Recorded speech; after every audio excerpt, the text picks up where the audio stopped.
It's really, really great. Is that the one at Town Center? Yeah, in the Lakewood Center. Yeah. For those of us who've been around a while, it's the old Lakewood Center, I think. We ate that for my daughter's birthday on Monday, so Nice. delicious. Yeah. So it's all good. Good Mr. evening. Chair, we're now live, just so everybody knows. All right, great. We'll get started here in just a minute.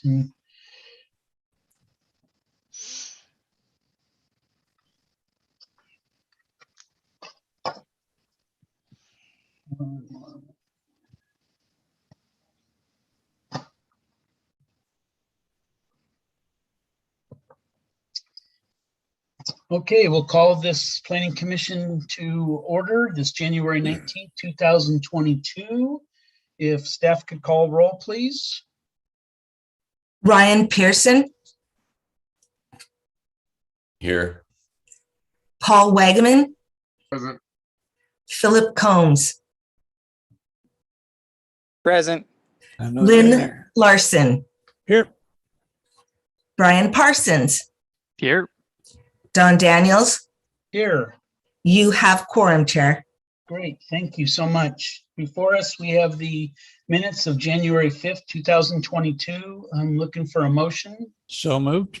Mr. Larson has made a motion. Do I have a second? I'll second that. Who was that? That was Mr. Parsons No, Mr. Larson did that. Then was it Mr. Pearson? or Parsons. Either Parsons. Parsons or Pearsons? Okay, we'll go with Parsons. How about that? Parson and Larson. Yeah, Parson Or- and Larson. Okay. Or Parson and Larson. I So have we have been a first called and a that. second. Do we have any discussion or changes? Seeing or hearing none. All those in favor by saying aye. All right. Aye. Opposed? Abstentions? Hearing none. All those, the minutes of January 5th pass as written. Thank you. Any changes to our agenda tonight? No, Mr. Chair.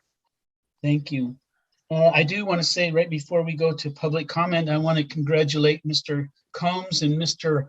Larsons for being reappointed to this, distinguished Lakewood Planning Commission for the next few years. So thank you for signing re-upping, and the council said yay. And so here we go. We're all on, and we hope to have another one added to our commission to round it out soon. So we'll look forward to that.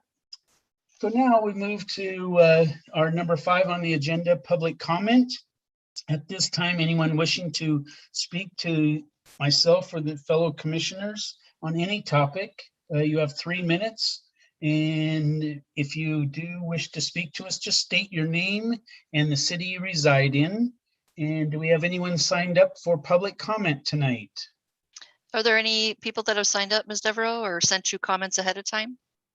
I did not receive any comments. Thank you. Okay. And I do not see anyone, Mr. Chair, that is here other than Planning Commission members, and Councilmember Boki is joining us right now. Okay. So seeing or hearing and no one signed up under public comment, we'll go ahead and close that public comment at this time. Tonight, we do not have a public hearing. We're not going to discuss any unfinished business. So let's move right to number 8, new business. And we have the CPA 2022-02 Telecom Neighborhood Plan and Center of Local Importance. Thank you, Mr. Chair. Welcome everybody to the second Planning Commission meeting of the year. And if you'll recall, last fall, it was explained that because of the range of types of applications we have within this year's comprehensive plan amendment cycle, we were going to bring various topics to you one at a time before you have to actually start looking at potential amendments or public hearings on all of them as a group. So tonight is for that purpose, to talk about the second proposed amendment, which relates to both the 2011 Telecom Neighborhood Plan and also the 2014 Telecom Center of Local Importance. So I am just going to start sharing my screen, and I don't know, Mr. Daniels, if you'll be able to see people once this is open, but if no one is noticing that you've got your hand up or want to ask a question, please just speak up and either I or the chair can recognize you. Absolutely. Okay, so this is also included in your packet in hard copy if you happen to have printed it out, but talking about, again, Telecom. Back in 2011, where did it go? Here it is.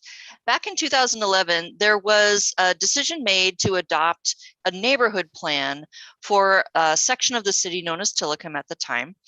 And then it was also recognized through various top sections within the comprehensive plan itself. So there's a number of goals and policies and strategies related to Telecom, in addition to the actual neighborhood plan, which was incorporated by reference via resolution 2011-09. I'm going to walk through some of the high level goals within this, but tied to this, I just want to bring in a couple of other items regarding this amendment now that's before you as part of this year's cycle.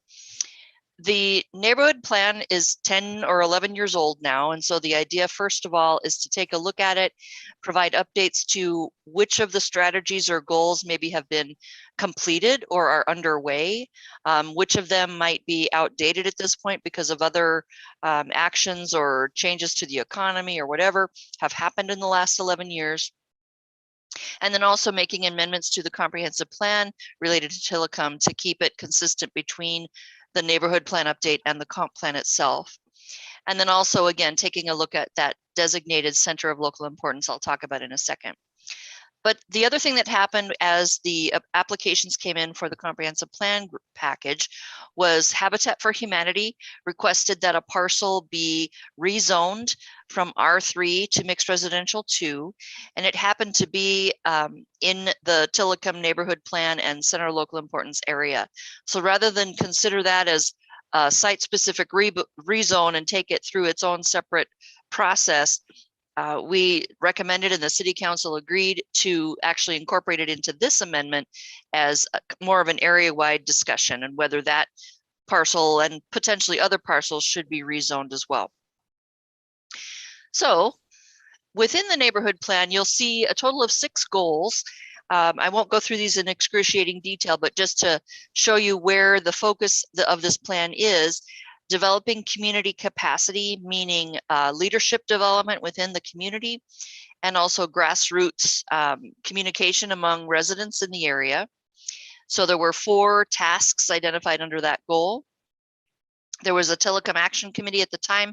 I'm not sure that that is still in place. I think there's maybe some other groups that now function in Telecom. There was looking at public and private resources. There was looking at investment in services, libraries, community centers, etc. for Telecom, and also making relationships stronger or even establishing them altogether with educational institutions and apprentice and internship opportunities. The second goal was to update the infrastructure in Telecom for sewer, water, and stormwater. There was some planning that occurred at the city level, in particular to bring sewer to this area, because at one point it was not sewered. So I will tell you, this is one area where in this year's update, this will change quite a bit because a lot of infrastructure investment has happened in Telecom. And so we'll be updating how and where all of that happened. And so related to that, you've got, again, the reference to sewer in this first task. The second one is talking about the Berkeley interchange, which is now completed, and looking at the intersection at Union and Berkeley as a result, talking to Lakewood Water District and also the Clover Park School District in terms of facilities and infrastructure needs. The third was to look at and reduce crime and neglect within the neighborhood. So forming a good relationship between Telecom citizens and the Lakewood Police Department. This is also going to be an area of update to explain now how the city's police department works in Telecom and the established relationships that are now there. Also looking at SEPTED planning, crime prevention through environmental design. And that actually ties into how land is developed and buildings are built to help reduce things like areas where people can easily hide from security cameras or without any lighting, defensible spaces, it's also called. Talking about that, looking at a safety plan for Harry Todd Park, so updating what has gone on with that park and the improvements to it. The fourth goal, improving transportation into and out of Telecom. And obviously, again, there's been a lot of changes here with these Thorn Lane and Berkeley Avenue interchanges that have been now completed by WashDOT. So some of this is just completely finished. Some of it is well underway, but updating all of this information as well. There's also this one that's kind of interesting, seeking a method of an alternate connection between Telecom and the rest of Lakewood other than I-5. So updating where the plans might be for that or what has changed. Pedestrian and bicycle connections in Telecom, creating a trail, establishing the gateway enhancement program. I know the city overall has been doing gateway signs, for instance, in different areas of the city. And if that hasn't already happened for Telecom, bringing one to there, it's probably very timely at this point with the interchange improvements. Number 5, revitalizing and upgrading residential and commercial areas. And this is also something that there's been a lot of improvements made in Telecom, for instance, through Habitat for Humanity's work there and building of new homes, but also walkways, sidewalks, public-private partnerships for multifamily or other types of affordable housing.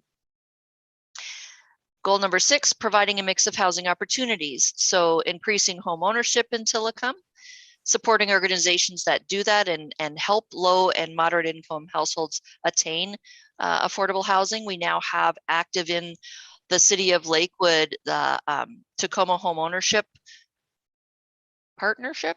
I'll get their acronym wrong, I'm sorry, but there's a group that specifically focuses on helping with home ownership in Tacoma and Lakewood. The cottage housing ordinance has been adopted.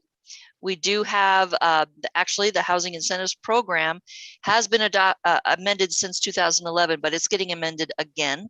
So updating that and as part of this year's work by the planning department. Looking at base plans, does this make sense anymore? These are pre-approved, multiple construction of a single family design. Does that make sense? Great house concept, working with green building standards. Both of these maybe need to get updated. Goal 7, expanding access to American Lake. And this I know is an ongoing process by the city, but I think since 2011, there has been work done, both in coordination with the residents, but also with Camp Murray. Goal 8, protecting and enhancing the natural environment in Telecom. This ties right back into work that's been done with the infrastructure already, but also parks in the area, and now the energy and climate change chapter. So working and seeing how those plans can be now tied together.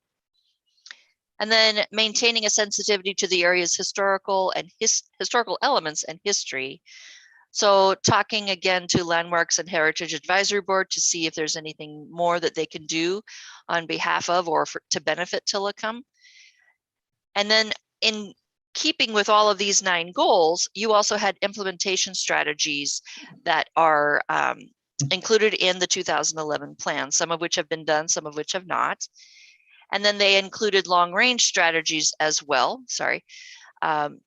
So you see here a number, I'm not again going to go through these, but you see green construction, low impact development being talked about and encouraged, street design that again deals with higher canopy coverage and higher percentage of landscaping, whether that's just for the aesthetic reasons or also energy and climate change. Regional transit connectivity, which is working forward with Sound Transit right now has plans to bring a station into Telecom as well as DuPont. Looking at Harry Todd Park and expanding what's available there. Looking at development standards and public surveillance opportunities, again, for safe construction, new development within this area to help up property values and feel a stronger sense of community. So all of that to say, this was put in place in 2011. There has been work done to implement some of these things, many of these things. We just haven't updated this plan to reflect it. So the work that we're doing is going to result probably in an addendum to the plan. So rather than a whole new red line strikeout plan, we're going to just add an addendum for 2022 that says, given what was identified in this plan by the community, this is what's been done since, this is what's still left to do. And then that'll become a new updated implementation plan for Telecom. If you or any member of the public want to take a look at the entire plan, this link in your packet should be live, so you can just go online and view the whole thing. And I see Mr. Larson, your hand is up. Whoop, you got to unmute yourself, Mr. Larson.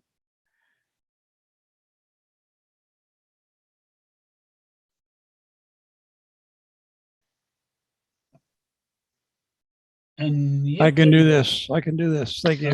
okay. When it gets revised, and how will it read? And what's, say it's going to be revised, but how will it interrelate kind of section by section with what's getting modified? Will that be inserted, or do we have to go back and reference, or what? Well, the idea behind an addendum is it is truly just an attachment to.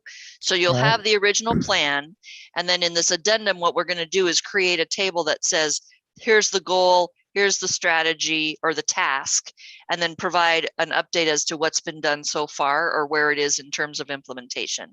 So people can see if we've checked the box, it's finished, or it's in play, or it hasn't been started yet.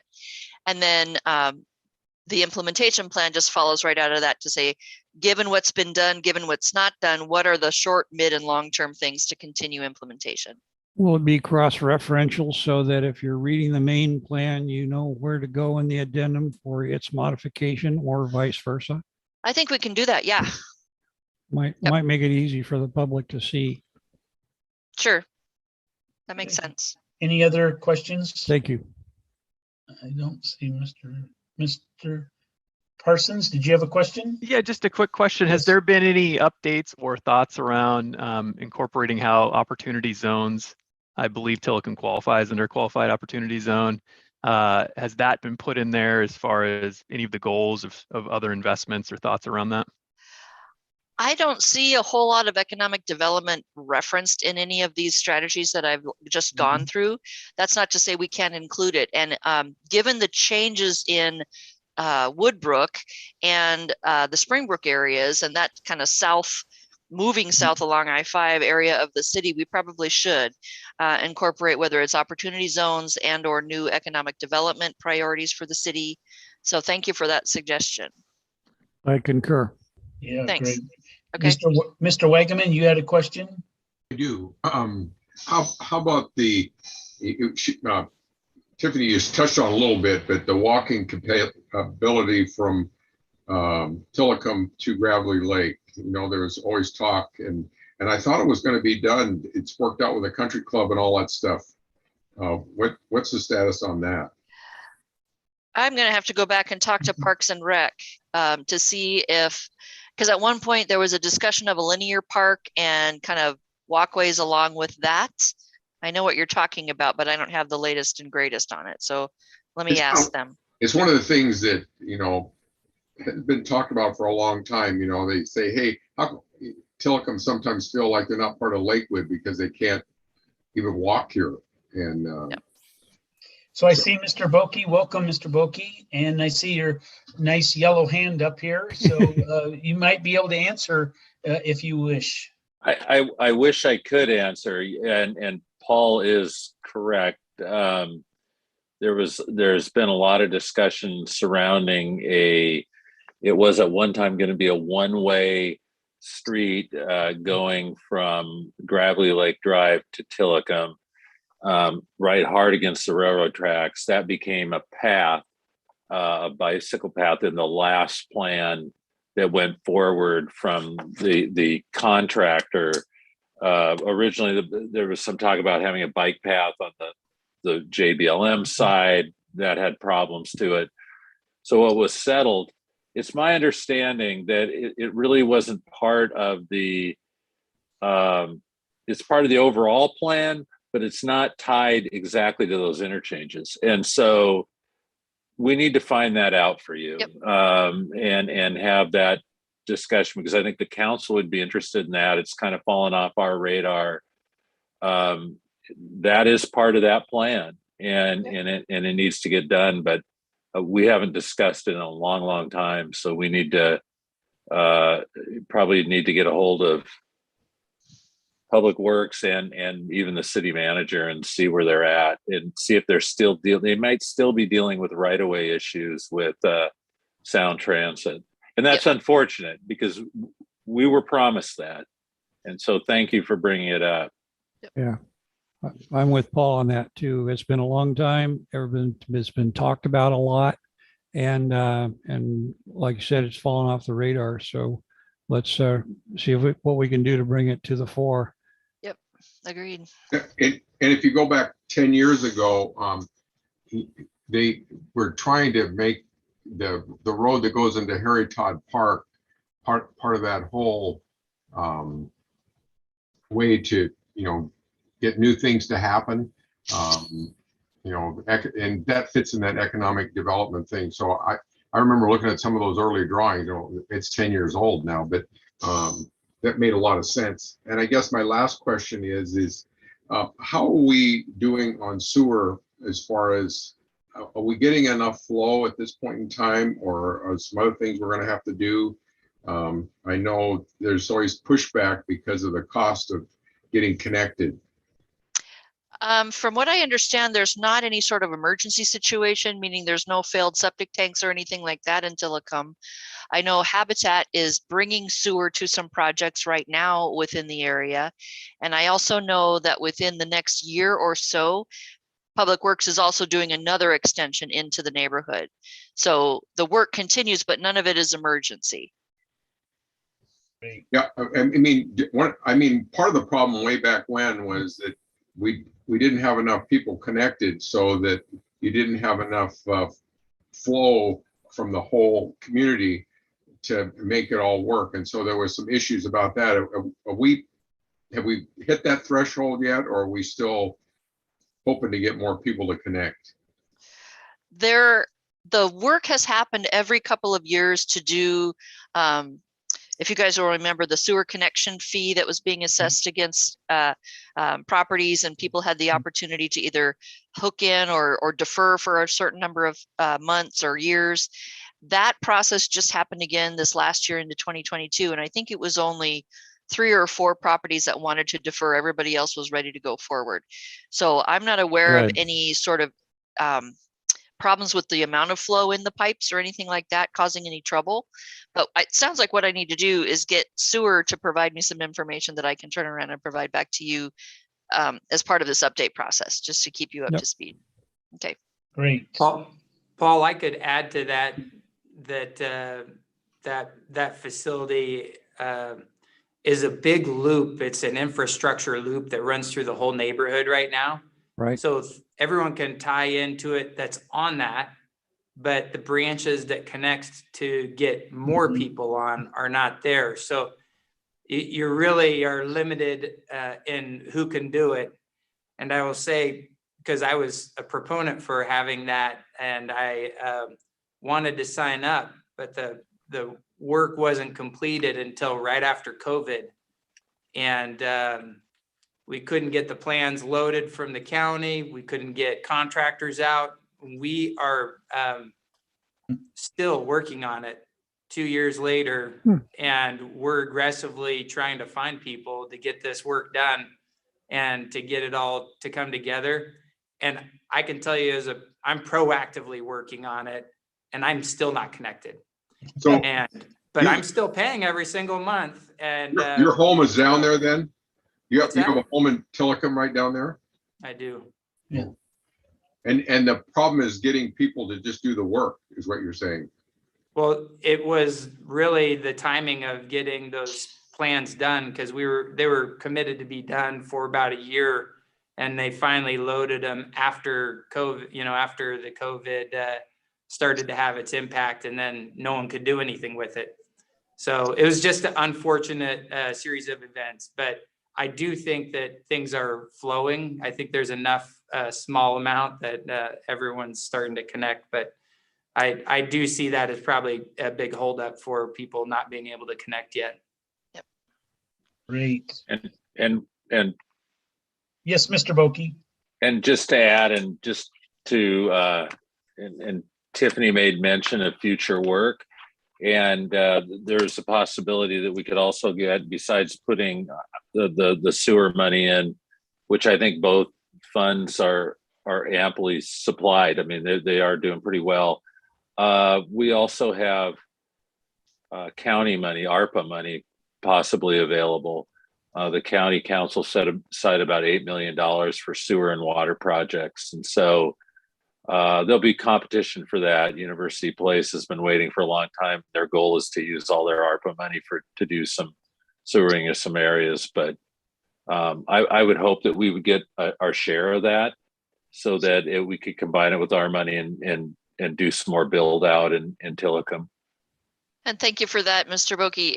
Yeah, I totally on that. The ARPA dollars, Lakewood was one of the early communicators with the county council about a desire to have some of those sewer funds come to this city and to Telecom in particular, because all of the projects that Lakewood is wanting to have funded with the county's ARPA dollars would be in Telecom. So if that application this summer process is successful, there will be some additional money coming into that area, as well as what the city itself would be finding. Great. Okay, looks good. Sounds good. Okay, keep Move going. on. Yeah, we go. Is it still related to this subject or next Yes. subject? Okay, continue. We're still here. Okay, here we go.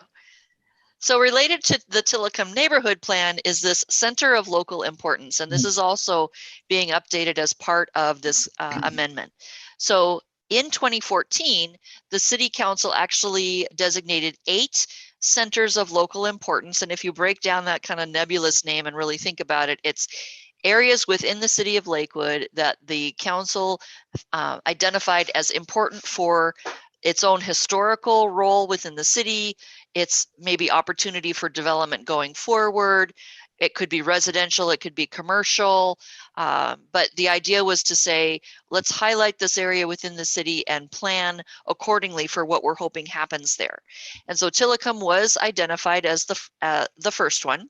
And so you'll see here, this purple overlay is the center of local importance, or COLI. So it doesn't include all of Telecom right now.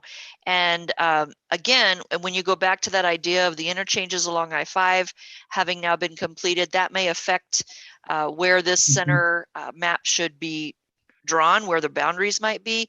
And also maybe as the update happens, and I mentioned the Habitat for Humanity request for a rezone, there's also been a second request come in this area related to the parcel right there. I'll find it right down here. It's the boat folks right here. Sorry.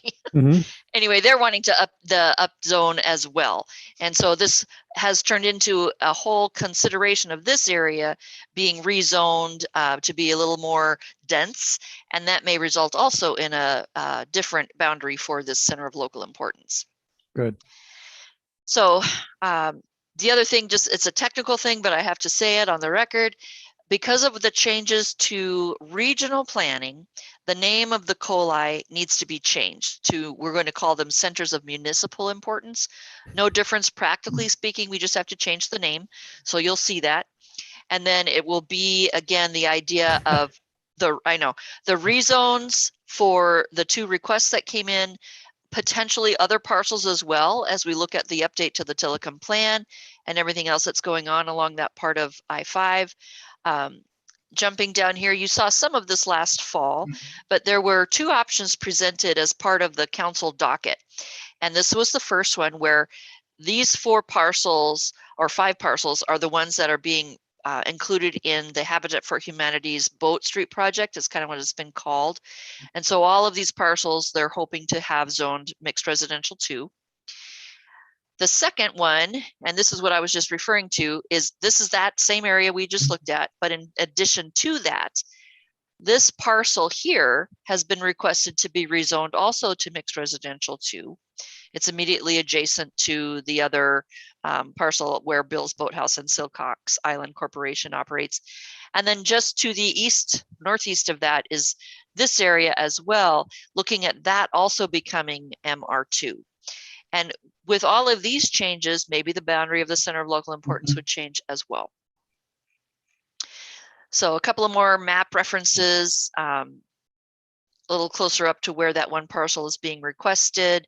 Down here, you'll see if you were to combine the staff option 2 with the Silcox Island application, you would see the following. The orange squares of properties would stay the same. So they remain R3, residential 3. Down here is where the Boat Street project parcels are, along with those around it, to round that off all as MR2, mixed residential 2. Same thing over here on the other side. And then this long parcel here would be MR2.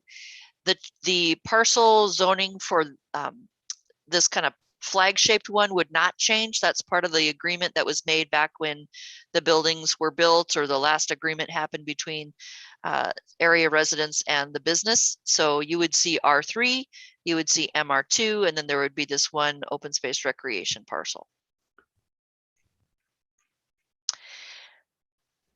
So if you were to see that in a really rough version, this is the new color scheme under the zoning map. There would be the neighborhood commercial along Union Avenue. There would be this additional MR2. There would be other multifamily zoning. You would continue to have residential 3 zoning, multifamily 1 and 2 as well, and then the open space and recreation. So it's actually a pretty good mix within this neighborhood, but it makes sense maybe to look at the boundaries of the center of local importance as well. So Tiffany, how do you decide, or who gets to decide the center of municipal importance? Yeah, it's going to be staff at level 1, just taking a look at, does it logically make sense under the policies for those types of centers, making the recommendation to you as the commission, and then it goes on to the council for action. Because it's changing its name, and that results in kind of a ripple effect up the chain. What used to happen is the Pierce County Regional Council and the county council and the regional body had to be involved with that. Not anymore. This is up to the city. So it's the process of staff to you, to the council, to decide where that boundary will be. Okay. Thank you. And I think, yep, that was it for Center of Local Importance, now to be called Center of Municipal Importance. All right. Thank you. Appreciate it. So now moving on. We got a hand up, I think, Mr. Chair. Hand up. Who's that? Mr. Larson? Oh, What's Mr. the- Larson. Thank you. Well, what's the timetable to get this zoning in place? I'm thinking specifically about habitat. If the more we could get done faster for habitat, the better it is for the community across the board. And are we caught up in any kind of bureaucratic morass that's keeping us from accomplishing this and getting it done? No, and we talked to them about it when they submitted their application last year. We wanted to make sure this wasn't going to cause a delay for them. And the answer back from them was this is fine timing wise. They are proceeding with the project permit review right now for the 12 units, 9 to 12 units that they want to do. And actually the city also, the council approved ARPA funding to support the infrastructure to that Boat Street project. So by having this approved, presumably by the city council come July or August of this year, that's not going to cause them any trouble. Why is it to take that long? That's just the process for the comprehensive plan. So Okay.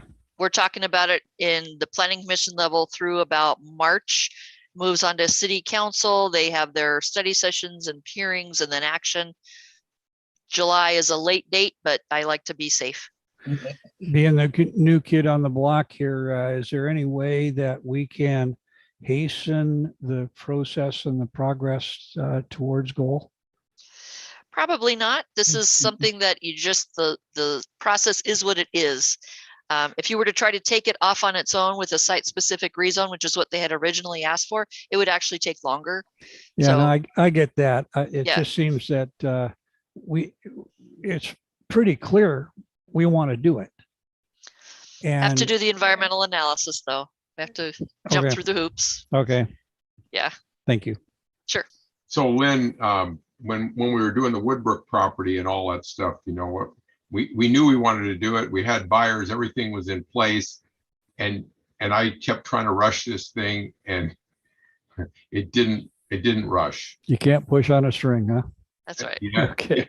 I get it. If you want to Okay. push on a rope, you have to freeze it. Amen. Got it. All right. Thank you. Great. Moving forward, then we have our next on our new business, 2021 buildable lands report in Lakewood, 2044 growth targets. Okay, this is where we really get into wonky stuff. So Yes. bear with me, everybody. So I'm assuming you've heard of both of these things, the buildable lands report and then also growth targets. And we're at a point in time where they are interrelated very closely with decision making right now. And one will inform the other, help the other out. So we'll start with the buildable lands report. The latest version of this report was actually published last September. And because the growth targets weren't done, they're on their own path, they're on their own timing, they had to do a draft conclusion. But what they concluded in that buildable lands report is that there was enough housing capacity in the city of Lakewood and also enough employment capacity for what was then the draft target for housing by 2044 and for jobs by 2044. So you see here, they concluded that there was, based on the zoning and available land within the city of Lakewood, almost 4,400 housing units beyond what was the draft need. And then there was almost 2,600 job capacity beyond the projected need. Because this is a draft number, we are going to get a follow-up to this report once the growth targets are finalized to clarify, based on the actual housing and employment targets, where these differences or deltas actually will end up. But at least for now, we're at the point where Lakewood is fine in terms of the capacity for in zoning and density purposes for buildable lands. Jumping to growth targets. So again, 21 buildable land report was published without having these final growth targets done. And what happened was the buildable lands report was due prior to the completion and adoption of Vision 2050, which we talked a lot about over the last 18 months or so. It's that multi-county planning policy that governs Pierce, King, Snohomish, and Kitsap counties, kind of as that umbrella above countywide rules and then the city's comprehensive plan. So Vision 2050 got adopted at the end of 20. And so last year, we started this process of figuring out, okay, given what it says, how does that trickle down into population for the city of Lakewood as well as jobs? So now we're looking at these numbers and we're going to go through a finalization process at the county council level over the next couple of months. Where it sits is that Lakewood is projected with historic building speed or growth capacity, coupled with the actual 2020 census results, which we now have. Looking at that growth speed or trend over the last 10 years, what's going to continue on? City has said, we think we can grow by another 16,600 plus, which when you add it back to the base population ends up at 80,000 and change by the year 2044. If you take that and translate that into 2.5 or so people per house, that translates down into about 6,985 units or 33,980 total units when you couple that with the existing stuff within the city. All of that units, obviously that's not all single family detached. That's talking about attached product, vertical product, and densification based on historical trends and densities within the city couldn't match this number, but by upzoning, by concentrating growth in, for instance, the sub areas, that's the hope that that number can be met. For jobs, kind of the same analysis. There's a regional share, and then out of that, there's these 4 cities. I should have said this before for the jobs and the housing units. These are all called the core cities. They're a certain size, and they are supposed to take a total of these shares, either the population or the jobs. This is Lakewood's share that it's saying it can handle. So about 9,800 new jobs, which totals almost 40,000 by 2044. And we think that that's, I shouldn't keep saying we, but the city has taken a look at this initially and told Pierce County that that is an achievable number. So breaking this down a little bit more, how do we meet those numbers that we've been talking about?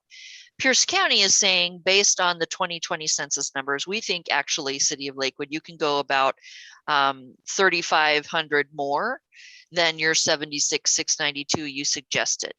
So that turns into the growth that you just saw in the last chart, 16,662 people, 6,983 housing units. How does that work?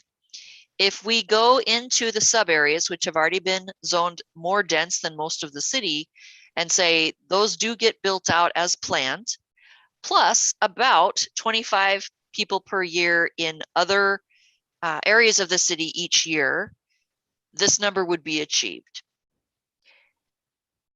So it's a matter of figuring out where the growth could go. The city's already identified these 2 sub areas, and assuming that that does get built out as planned, and then a little bit more growth, it translates into 11 houses per year for over the next 20 years in the city of Lakewood in various parts of the city, or units, not just, again, single family detached.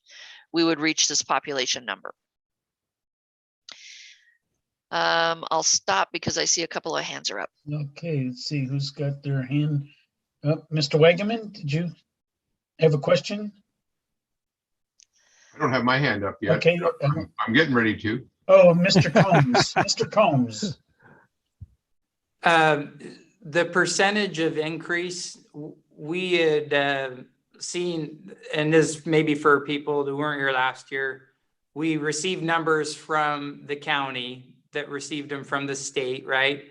And they said, do this. And it was a higher number than we knew was really possible, which is how we kind of countered and arrived at the numbers we're at. What percentage does this 16,000 work out to be over the period of time that we're looking at is my first question. You mean in relation to what the original allocation was coming from? Year-over-year growth, at what percentage is that? That was the number we were talking about last time, and I wanted to say that we're in the 2.5–3% range, but that's kind of what I was just wanted to validate. That is indeed. Still, I don't have my I don't have my Excel open, otherwise I would tear it apart.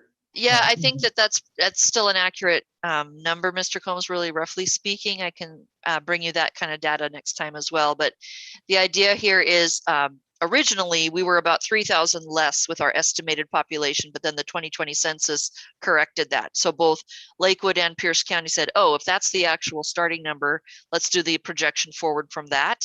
And so that's where Lakewood came up with 76,000 plus, and they came up with 80,000 plus. Now we're looking at, is that even possible, that 80,000 number? And if everything gets built out at high density as planned, yes. Well, so that was my other comment, is just when we say as planned, I'm not sure that that's an accurate statement, because all we're doing is changing zoning.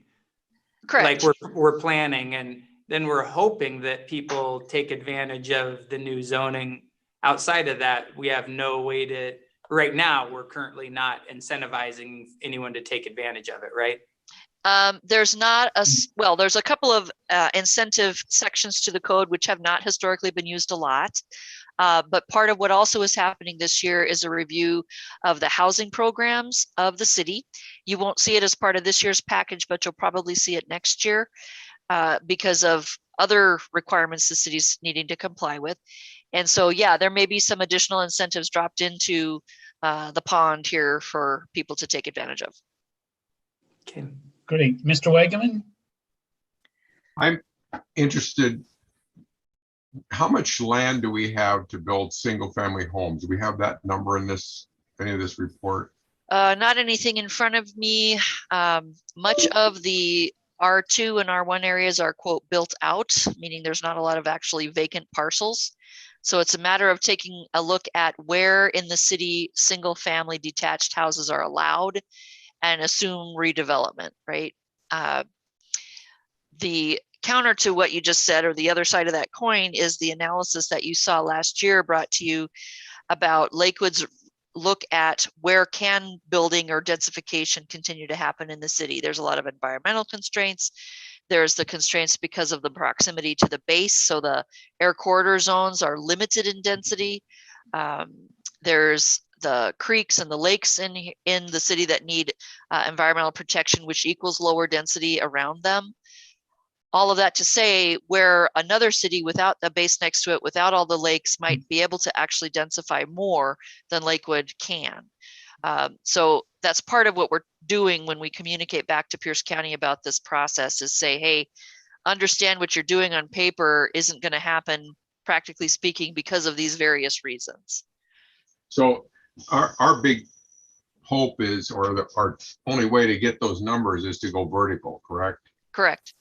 It's a vertical, and so that's what we did with our, our central business area when we talked about putting commercial below and residential above.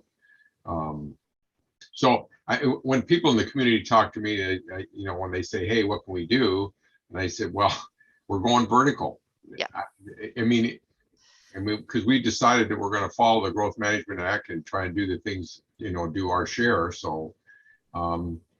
Do we need to have more discussion with our community in that area? I think we're going to, because I know that the city council is looking at really focusing on housing this year. So there's going to be this analysis going on at the staff level about the existing programs and policies and incentives, but there's also going to be that elected level with community outreach, probably regarding housing and homelessness as well, because the council maybe wants to take a closer look at that now that we continue to have the growing gap between income and housing prices. It just continues to worsen, or that that gap continues to widen. Mr. Pierce, sorry, go ahead, Paul, finish up. Yeah. The other thing is that as we start increasing population, as we bring families in with children, that starts having a school impact on us too. And so, I mean, we have the Lake City property that's vacant, that if we need another school at some point in time. So those are some things that need to come into the equation as we go forward. And it messes up. I mean, when we did our analysis, when we built Four Heroes and that whole complex, when we got all done, we didn't have enough space, and so people that thought they were going to new schools or new buildings, we had to move some other place, which is, from a school board perspective, is not a fun place to be, because I'm sure, if you do something with sports teams, you get, they throw darts at you, and I guarantee you, if you move the boundaries of what school people go to, that's another one that you get darts thrown at you. So it's an area that, I don't know if we can fix it. I mean, we have to put places where we can put them, but we also need to look at where the families go. And the other thing is, do we have the parks and things for communities that are livable, around apartments, so people have a place to have their kids run around and those kinds of things. Yep. Mr. Pearson. Yeah, I was just kind of adding on to Mr. Combs' comments there. was the city of Lakewood allocated the same, I guess, did we take on all of the allocated population growth that was identified, or No. what? Okay, because I thought that they were going to they were trying to give us more than quite a bit more than our historic, and so where did it average out, or did it come in closer to our historic growth, or? The original number really didn't look at the city's historic growth rates. It was simply the Puget Sound Regional Council area. So the 4-county region has this presumed or projected growth rate of about 1.8 million people. And so what PSRC did was say, excuse me, coupled with the Office of Financial Management, or OFM's population numbers, say, this is how much we think is going to go to King County, to Kitsap, to Snohomish, and to Pierce. Now, Pierce County is saying, okay, this is a total number. And then we are going to say so much of that goes to the core cities, which includes Lakewood. So much of it goes to the smaller cities and towns. So much of it goes to the city of Tacoma because it's its own category. And so much goes to unincorporated county. That number, which is informed through Vision 2050, is about 20,000 higher than what Lakewood, Auburn, UP, and Puyallup have said they can take collectively. So even with this higher number than Lakewood originally said it could take, it's still below what Pierce County Regional Council and PSRC expect to see from these 4 cities together. Okay. So we are going to have to continue to make the argument as to why Lakewood cannot take this share that from on high has come down to say, this is how much you need to plan for. It is demonstrable. The amount of planning that Lakewood has done in recent years with its sub areas, as well as the rezoning that's happened, that it is planning for growth and that it's recognizing that it needs to. But there is this higher level decision that's been made at the regional level that so much needs to go into the core cities. And so we're going to have that dialogue at the elected level within the next year or so. Okay, thanks. Yep. Anyone else have a question then? I just, Mr. Larson. I'm trying to understand whether this really matters as to whether, you know, why don't we just say, okay, Pierce County or Puget Sound Regional Council, we will abide by your numbers and then go our merry way and see what happens.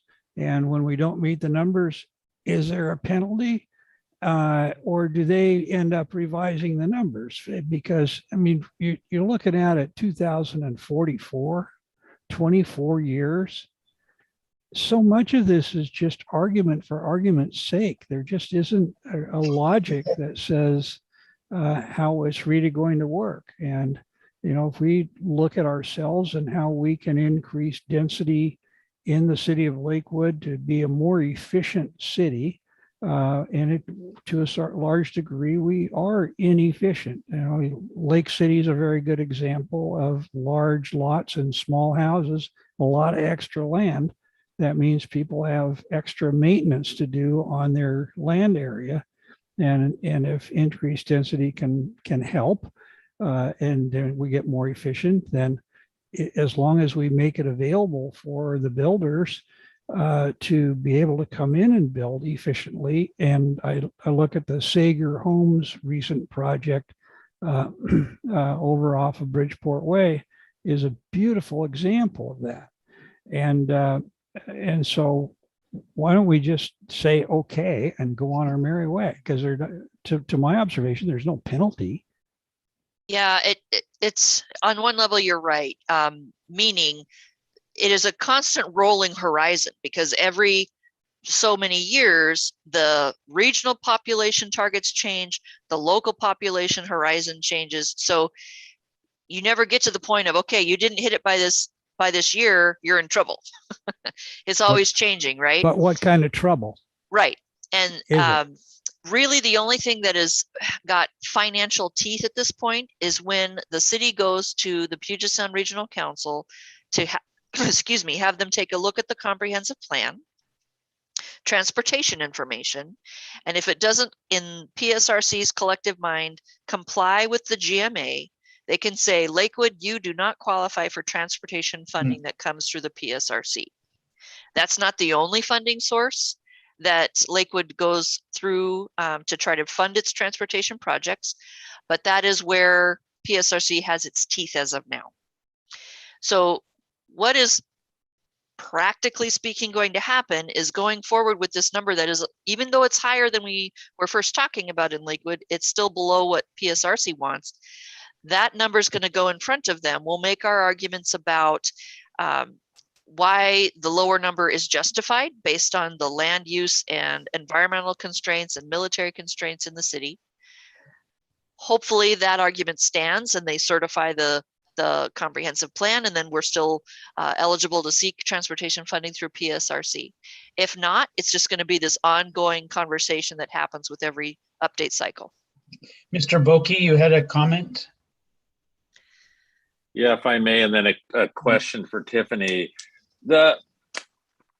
She made mention of the obstacles in the way. I mean, it's really a mathematical exercise of, can we build out based on a certain house, a certain number of people in each household to a certain size that the PSRC thinks will work.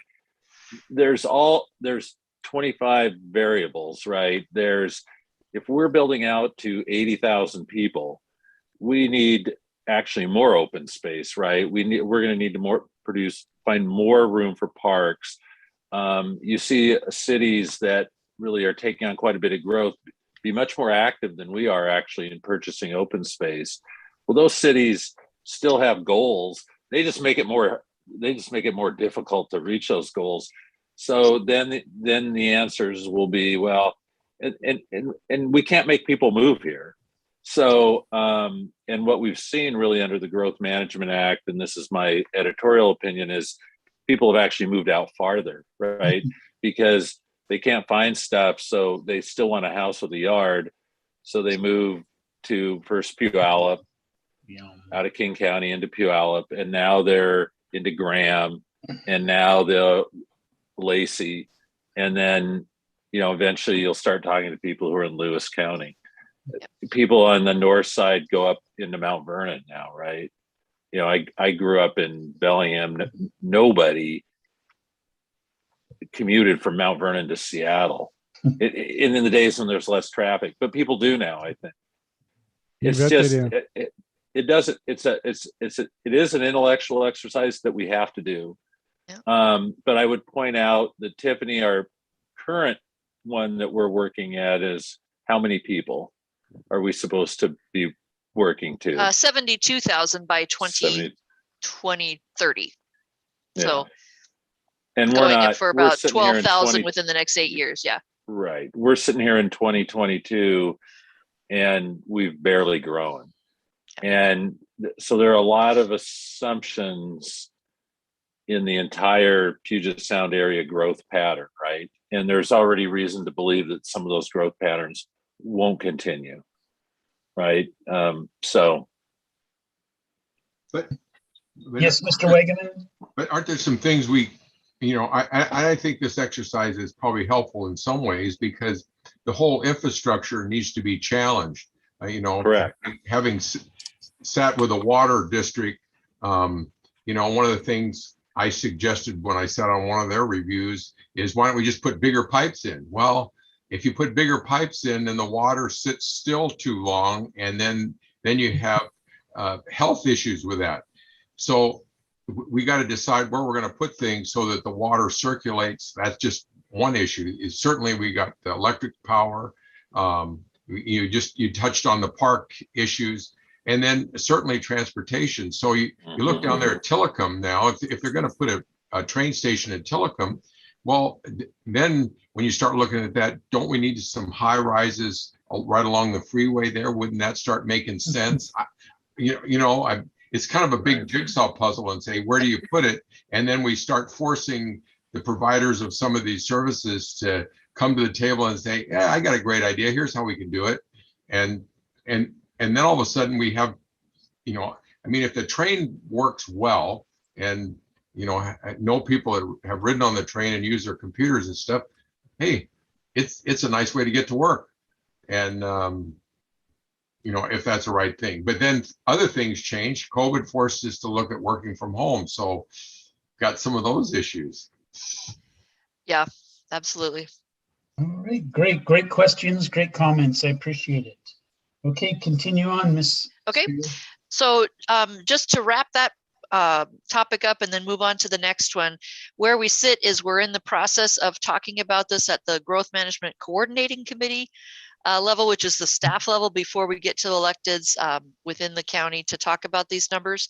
I think by probably April or May, this discussion will make its way to the county council, and they will make the decision on what the population numbers and employment numbers will be for Lakewood and everybody else in the county. So we'll bring that final number back to the commission so you're aware of it, but just wanted to bring you up to speed tonight. Great. All right. Next, right, the review of the City Council 2021-2024 goals. Yes, and this will be pretty brief. I just wanted to bring to your attention the fact that the City Council does do strategic planning and goal setting for the city every year, and it's about a 3 or 4 year package of goals. So we're now looking at the 21 to 24 goals and just show you how, for instance, what the Planning Commission does actually ties into them, and how you're actually working to help the City Council achieve the goals that they've set for themselves. So Councilmember Boki, by all means, if I get something wrong, please let me know. So this was included in your packet as well, starting at page 19. I've highlighted some stuff that I thought was most relevant, but what they're doing with these goal setting is figuring out how to allocate resources. So budget and capital improvement program, making sure the work plans and projects within the city, various departments achieve these goals and work toward the good and the high priority projects that the council has recognized. So under economic development, where Planning Commission, I think, ties in most closely is directing growth through sound planning. We've just been talking about that quite a bit tonight. Updating codes as necessary, updating zoning regulations, expanding and improving utility and community assets, expanding programs and policies to increase home ownership, diversify the housing stock, and preserve existing housing. Then be a leader in regional transportation and planning policies, promoting an entrepreneurial environment, encouraging a balancing of uses within the city, and leverage and improve city assets.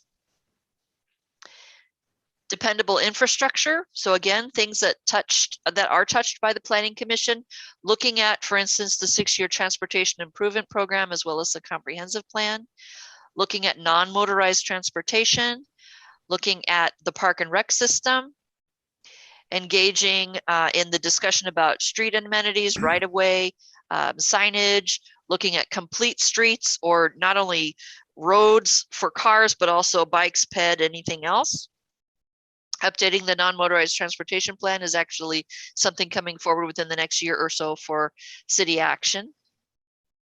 Under public safety, looking at abatement, code enforcement, and housing safety programs is probably the closest in this section for Planning Commission.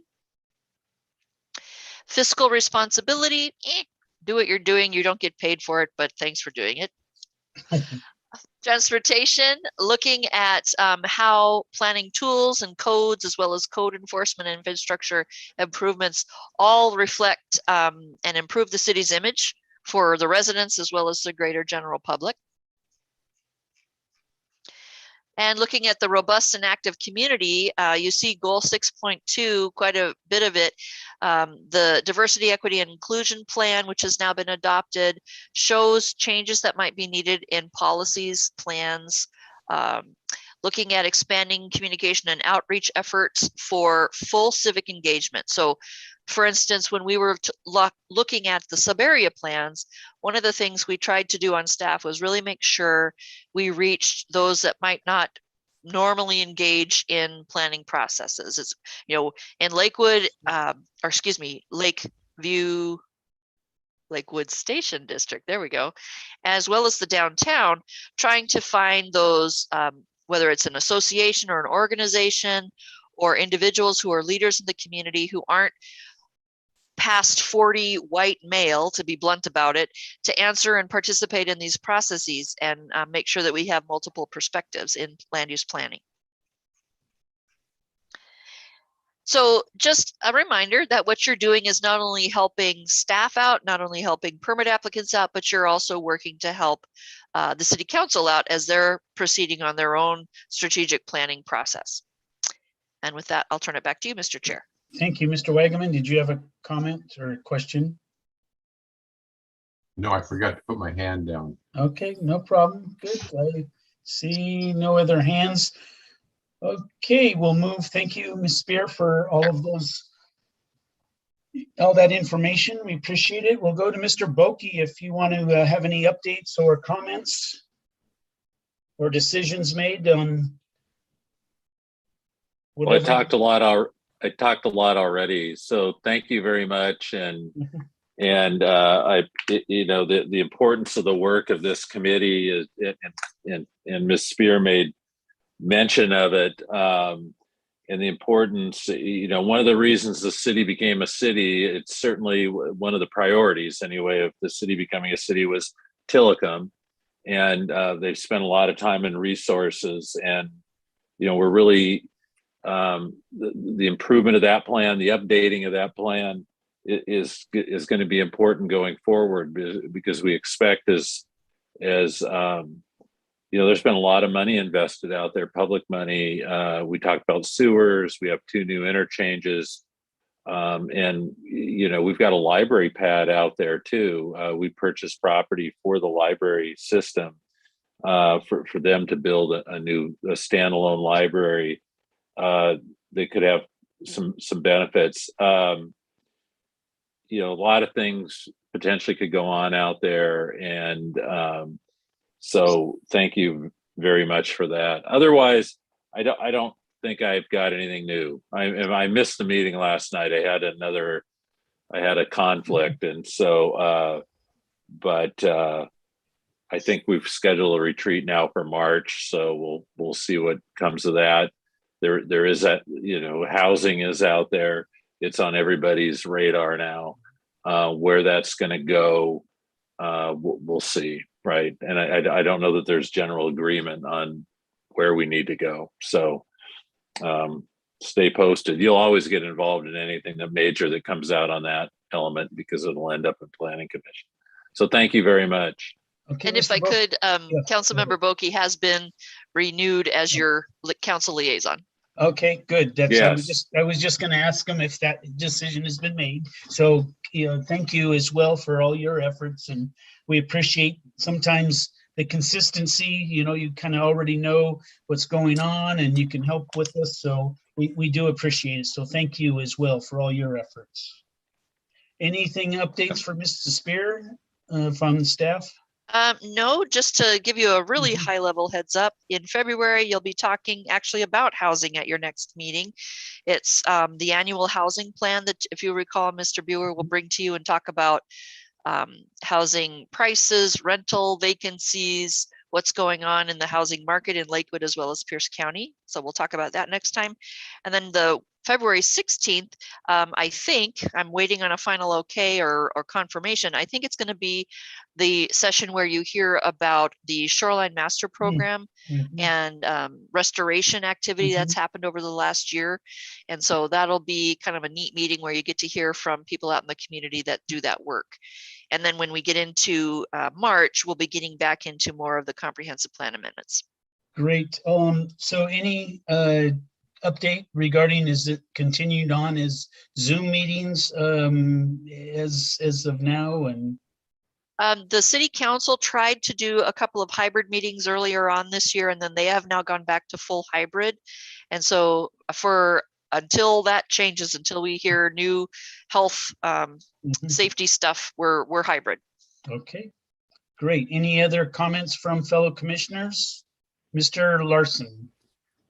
I would just like to make a note that the documents that we are given are nicely written, well laid out, easy to understand, as brief and to the point as they can be. And it's it's nice work by staff, and I think it should be recognized.